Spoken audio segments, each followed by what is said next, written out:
You have to realize when I'm out there, this is what I look like. I thought it would be fun to go over some of my favorite images that I've managed to capture during my streams.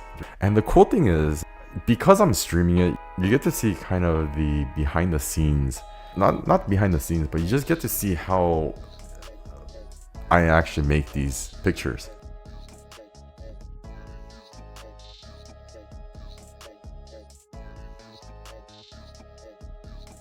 The photo that I want to share today is actually of this. Okay, it's this dog right here. Very cute dog. I was walking through a park and I saw this cute dog. And the owner was just snapping pictures with her cell phone. Here. And I just saw her. Hello. Hello. That's my signature line. Do you mind if I take some pictures of your doggy? Oh, sure. I asked, I was like, oh, can I, take some pictures? I never took pictures of animals before, or like, I guess cute puppies. Right now, I'm just kind of freaking out, right? I'm just trying to set up because when I'm walking around, I don't have anything out. And so when she said, yeah, like, okay, well, I need to hurry up, right? So set up, you need to go. And so I need to put on the flash, do all that stuff. And, I shoot everything in manual. So you have to like take a lot of test shots to make sure the settings are right, that it looks good. The day was actually kind of late too. And it was very overcast. It was about to rain. And you can see this is around springtime. There's like little cherry blossom trees in the background right here. I don't know if you can really see it, right? In the background, there's all these little white flowers around. This 18-55, it's not gonna produce the craziest bokeh. I don't really go like the most shallow depth of field anyways. I usually stop down like f4, f8. Okay, so here, you can look right here on the side. It was X-T3, 18mm, 2/50th of a second. The aperture was a little bit low, like 3.6. ISO 160. That's the triangle right there, exposure triangle. You'll hear this often. Do a photo shoot on a cloudy day because it's just like a giant softbox and that's when you look the best, right? And that is true. It makes for a flattering picture, but the major downside to it, if you're just using your camera, is that when you shoot on those overcast days, pretty much everything is the same because like I said, it's one giant softbox. So the background, the foreground, everything, so nothing pops. Let's look at the photos and I'll show you exactly what I mean by this. Like this by itself, it looks nice, right? It's a nice picture. It has nice bokeh right here and you get the separation. Face is just kind of the exposure.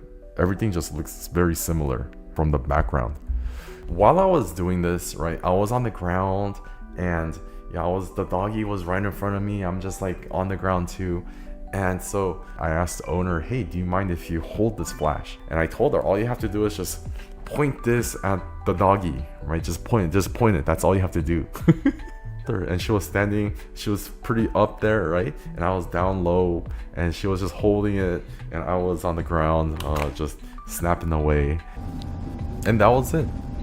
Just bare flash. Whenever I use flash, I always expose for the background because the flash is gonna be the one that kind of fills in, right?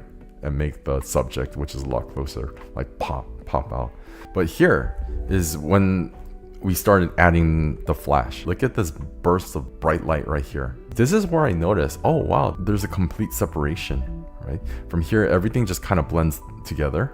But look, now you see the golden fur just being all majestic and this doggy is just looking good. This is when I told the mommy to hold the flash higher, right? Higher so that it's like pointed down, almost like a midday sun, which is why now you could see that the shadows, look at the nose right here, right? The top of the nose, the snout is all lit up and there's a bunch of shadows right here, but you could also see that the fur and the top, all this right here, and it's completely getting separated from the background. This is probably one of my favorite photos right here. Just look at how happy this doggy looks.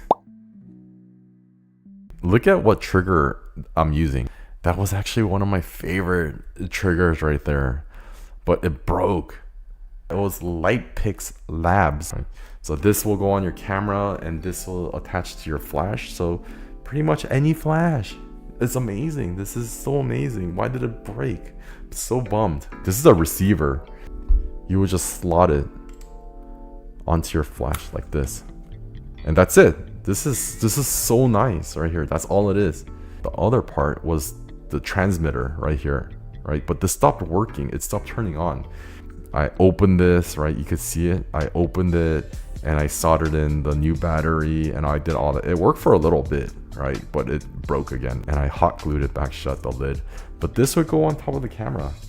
The reason why I like this so much is because when you want to do off-camera photography, this is tiny. This is my flash by Nissin. The transmitter, right? If you want to do off-camera photography with this, is this. You need something like the Air Commander, the Air 1, right? This is what you need.